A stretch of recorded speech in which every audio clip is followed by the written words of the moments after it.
Добар ден и добре дојдовте во уште едно ново издание на подкастот Ваш педијатар.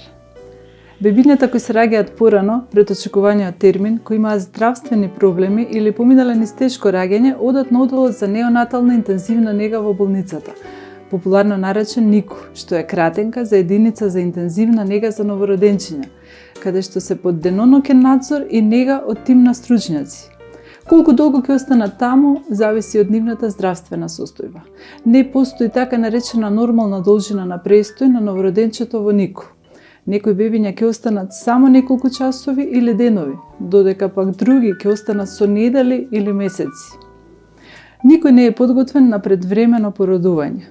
Престојот на неонатална интензивна не е дел од ничи план за раѓање. Едноставно се случува.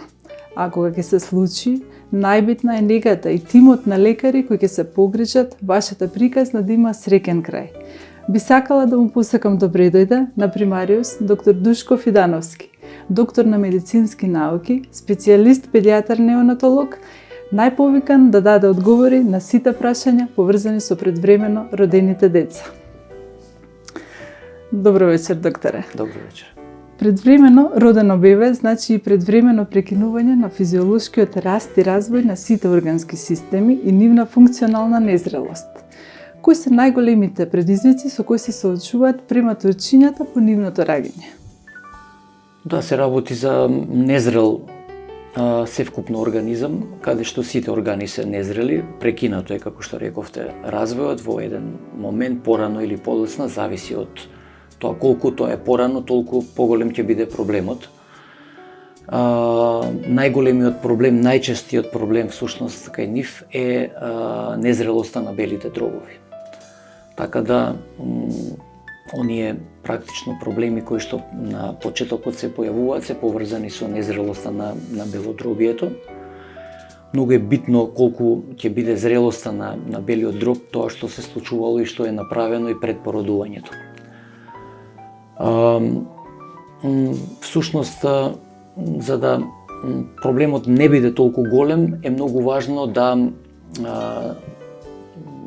бремената жена кај која што постојат индиции дека предвреме ќе се породи, да се превземат некои постапки кои што ќе го спремат на некој начин новороденото да биде во подобра кондиција отколку што би требало, доколку не би се тоа, отколку што би се случило ако не се направат овие постапки. Давањето на така наречените кортикостероиди, кои што се даваат на бремената жена во периодот неколку денови или неколку недели пред да настане породувањето, во голем процент го зголемува успехот од лекувањето и ја прави состојбата да биде помалку сериозна. Исто така, доколку постојат знаци за прскање на плодовите обвивки и други некои симптоми кои кажуваат на можна инфекција како една од најчесте причини за предвременото породување, давањето на антибиотиците во секој случај, кај бремената жена е нешто што ќе доведе до спречување да таа инфекција понатаму се развие и го нападне и плодот и да ја направи посериозна состојбата отколку што би била без тоа. И она што е многу важно е да бремената жена кај која што има предзнаци за предвремено породување, посебно оние кои што се пред 32 гестацијска недела, тоа породување да се изврши во болница, регионален центар во кој што има одел за неонатална интензивна нега.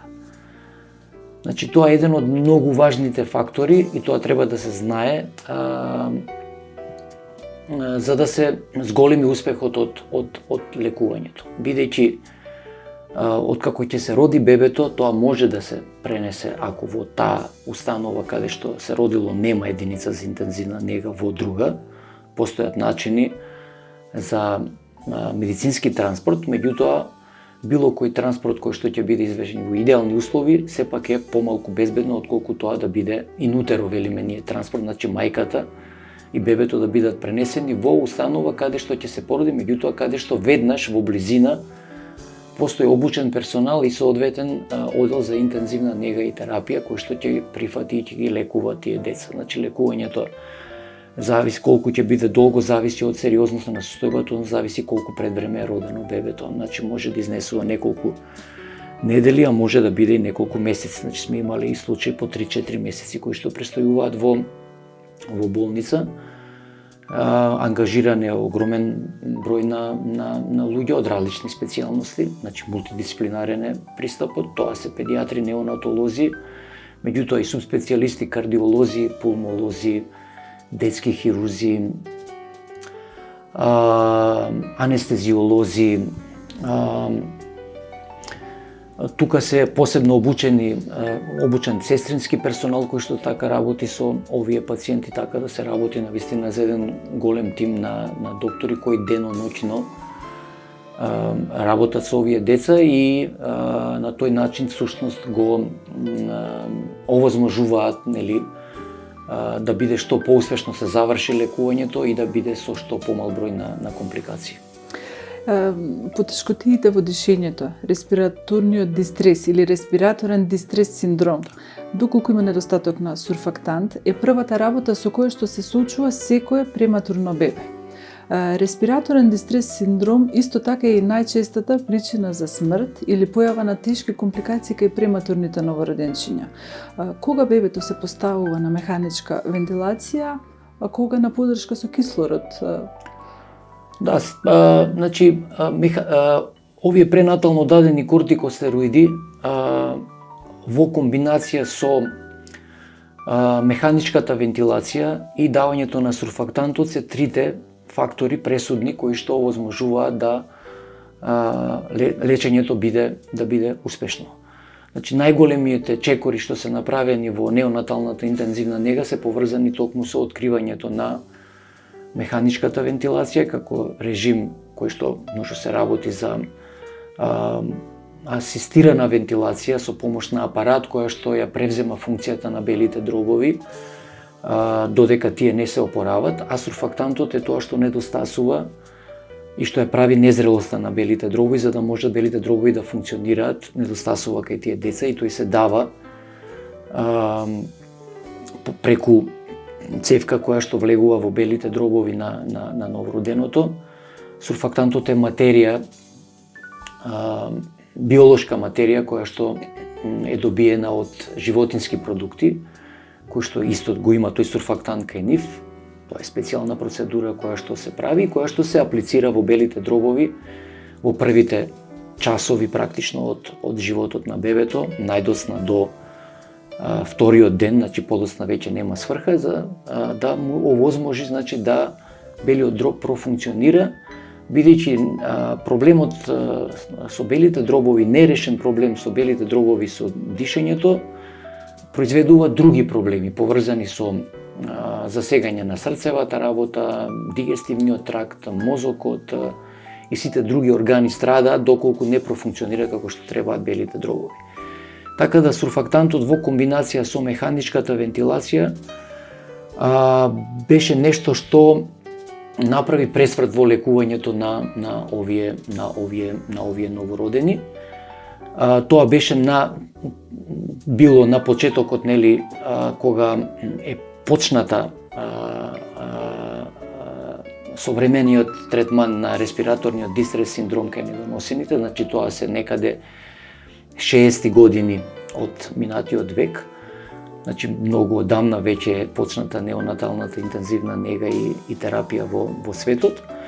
И механичката вентилација, поставувањето на тубусот и поставувањето на детето на апарат беше нешто што беше златен стандард. И потоа давањето на сурфактантот. Сурфактантот дојде малку подоцна, значи првиот сурфактант е откриено неговото дејство некаде 80 години од минатиот век, дека тој навистина е нешто што многу им помага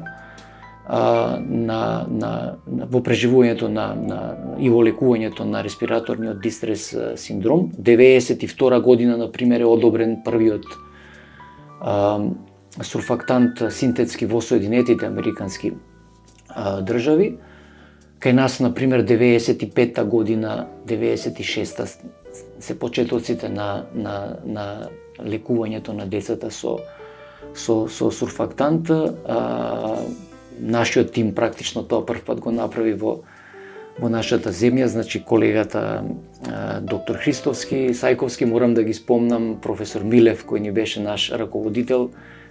Ние бевме, да речем, основоположниците на таа интензивна нега во нашата земја и така почнаа тие работи да се одвиваат понатаму. Меѓутоа, како поминуваше времето, се свати дека уствари механичката вентилација колку помага, толку почнува и да прави проблеми. Кога почнаа да преживуваат тие деца се повеќе и повеќе, се виде дека уствари белите дробови кои се изложени на тој притисок, на тоа уфрлање на воздух, тоа уфрлање на воздух дека прави и штета, не само помага, него и прави штети кои што се долгорочни. Значи, се појави нешто што се нарекува хронична белодробна болест или бронхопулмонална дисплазија, тоа е едно сериозно штетување хронично на белите дробови, кое што потоа влече последици во текот на целиот живот и од кои што можат и лошо да завршат доколку биде тоа белодробје оштетено. Така да постепено почна да се напушта тој инвазивен, да го наречам, третман на овие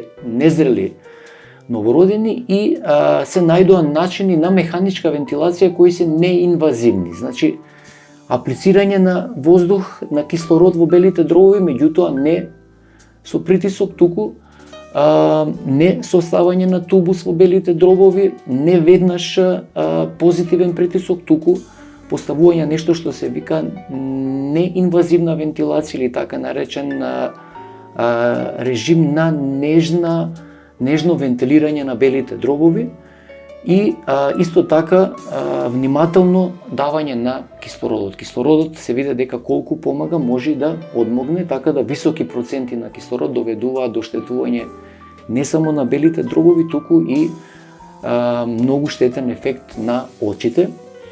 Значи, познатата ретинопатија кај недоносените, една од можните компликации на незрелоста, која може, зависно од кој степен се појави, да доведе и до дефинитивно слепило, е поврзано со незрелоста, меѓутоа и со неконтролираното давање на кислород. Така да како одеа годините, еве сега последниве години веќе се оди на тоа да што по природен пат се надмине проблемот со белите дробови без да многу големи инвазии се прави на тоа новородено и што помалку да се дава кислород со поголем процент. Значи се оди на некои си проценти не поголеми од 30%, за да се има впечаток што тоа значи. Воздухот кој ние го дишиме е богат со 21% на кислород. Значи само 9% повеќе кислород, тоа е тие 30%, обично се почнува со тој процент на кислород, не се оди со големи проценти на кислород, значи давање на чист кислород од 100%, од 90%, кој што се покажа како навистина многу како што кажавте, колку помага, толку и одмага. Да, така да како доаѓа времето, сега се повеќе се напуштаат тие инвазивни процедури, меѓутоа златен стандард остана сурфактантот кој што треба да се даде што порано, а потоа да се оди на има и современи апарати за механичка вентилација кои се синхронизираат со можностите и со потребите на белите дробови, така да не ги прават оние оштетувања што ги правеа првите апарати, значи зборам за тие кои што беа 60-70 години кога се почна со механичка вентилација кај новородените. Така се една мала историја, да речам, на лекувањето на респираторниот дистрес синдром.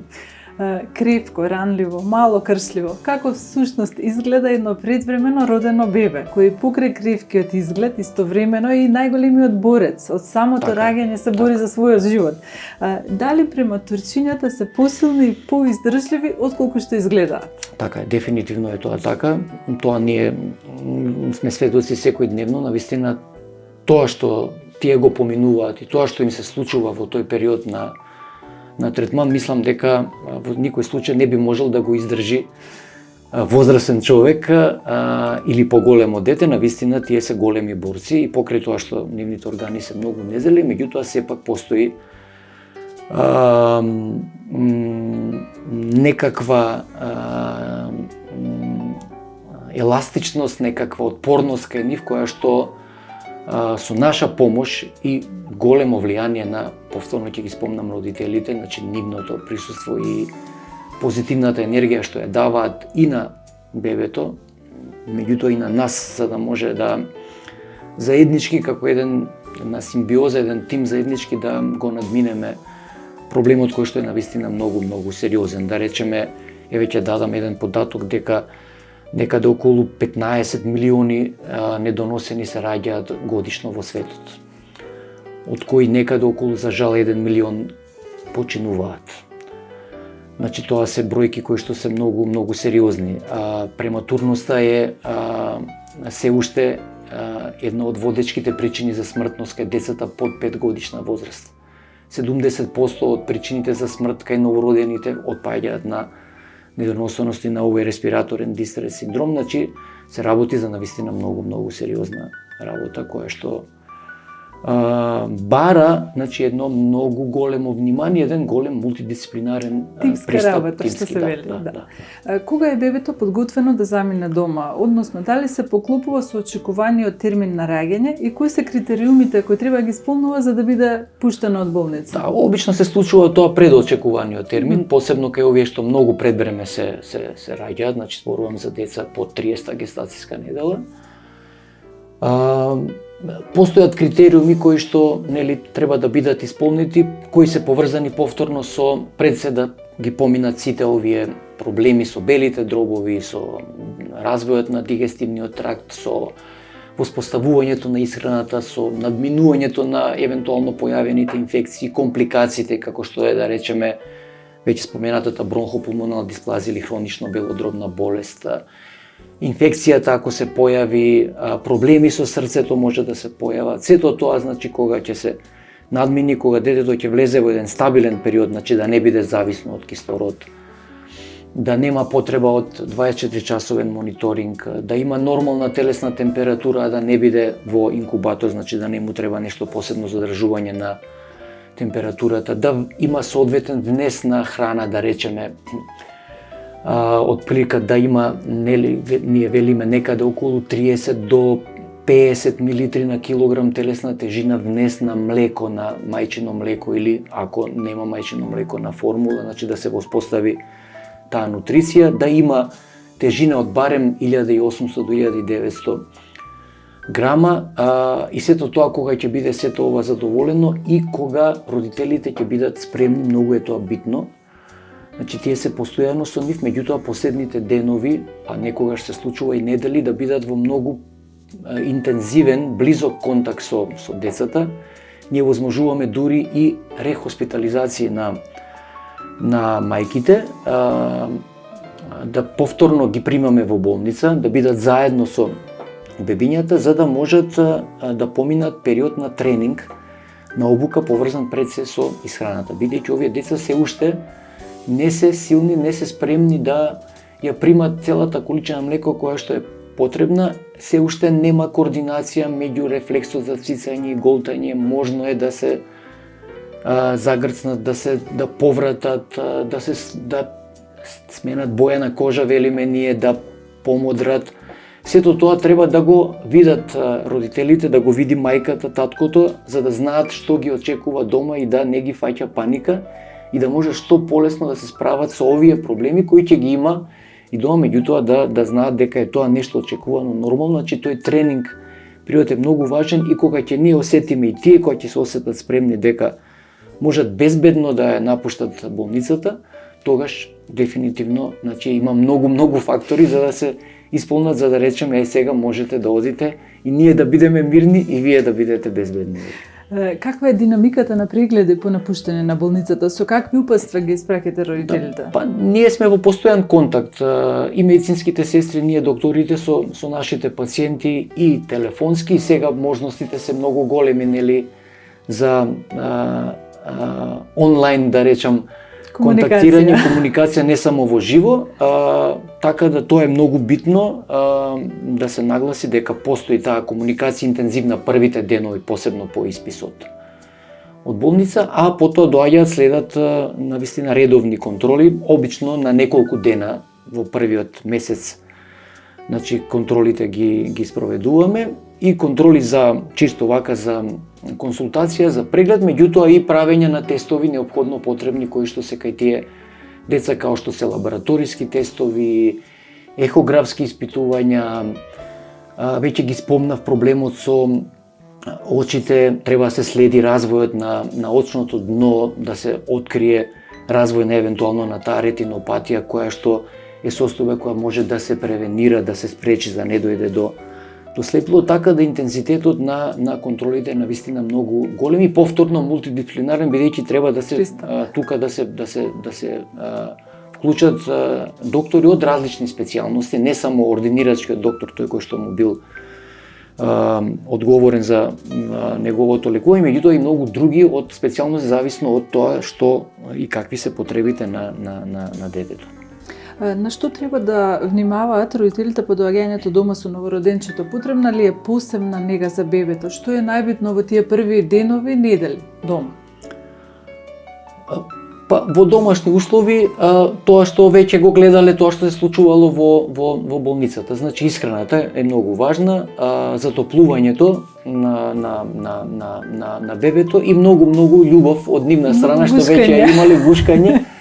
Така да тие сето тоа веќе го прават, знаат, спремни се и безбедно после тоа дома сме имали случаи кога нели имало проблеми, па повторно се враќале назад, меѓутоа повеќе заради некакви панични реакции отколку што навистина се случувало нешто реално на детето. Да. Смеат ли родителите да примаат гости во домот, односно треба ли бебето да се меша со други деца, особено со оние кои што посетуваат колективи, како што се градинките, училиштата? Да. Треба да се внимава, значи посебно контакт многу со деца кои што контакт на овие бебиња со деца, школски деца или деца кои идат во градинка не е многу пожелен, бидејќи тоа се деца кои што контактираат, тоа се деца во период кога навистина има многу чести инфекции, кои што би можеле да бидат навистина многу сериозно да направат проблеми кај овие деца, така да е потребно во првиот месец-два да бидат малку по изолирани и да ги гледаат тие кои што ги гледали предходно, значи да не се движат многу. Ја